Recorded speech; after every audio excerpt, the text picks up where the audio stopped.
Rickshaw taxi चालकांसाठी मराठी भाषा सक्तीच्या अंमलबजावणीच्या संदर्भात मंत्रालयामध्ये बैठक सुरू।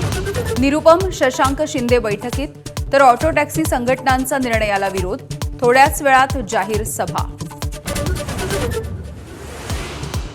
परप्रांतीयांची दादागिरी खपवून घेऊ नका, जशास तसं उत्तर द्या। राज ठाकरे यांच्या मनसेच्या कार्यकर्त्यांना सूचना।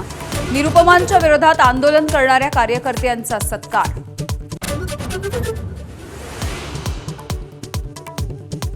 विधान परिषदेसाठी शिवसेनेमध्ये इच्छुकांची गर्दी। नीलम गोऱ्हे आणि बच्चू कडूंच्या नावाला मंत्री आणि नेत्यांचा विरोध। राज्यसभेप्रमाणे नवीन चेहऱ्याला संधी देण्याचा अनेकांचा सूर।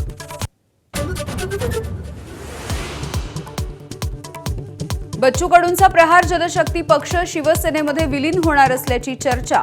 प्रहारचं विलीनीकरण करून शिवसेना कडूंना विधान परिषदेची उमेदवारी देणार असल्याची चर्चा। प्रलंबित मागण्यांसाठी कृषी खतं बियाणं विक्रेत्यांचा आजपासून बेमुदत संप। राज्यामधील 85,000पेक्षा अधिक कृषी निविष्ठा विक्री केंद्र बंद राहणार। मुंबईतल्या पायधुनीमध्ये एकाच कुटुंबामधल्या 4 जणांचा मृत्यू। बिर्याणीनंतर कलिंगड खाल्ल्यामुळे झालं फूड पॉयझनिंग। मृत्यूपूर्वी एकानं पोलिसांना दिला जबाब, पण पोलिसांना शवविच्छेदन अहवालाची प्रतीक्षा। नाशिकच्या मेडिकल कॉलेजमध्ये लिफ्ट कोसळून महिला कर्मचारी गंभीर जखमी। घटनास्थळी मुलाची धाव, परिस्थिती पाहून आक्रोश।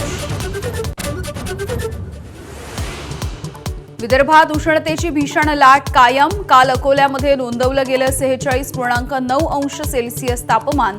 अमरावती यवतमाळमध्ये देखील पारा 46 अंशांवर। नागपूरमध्ये यंदाच्या विक्रमी 45.4 अंश सेल्सिअस तापमानाची नोंद।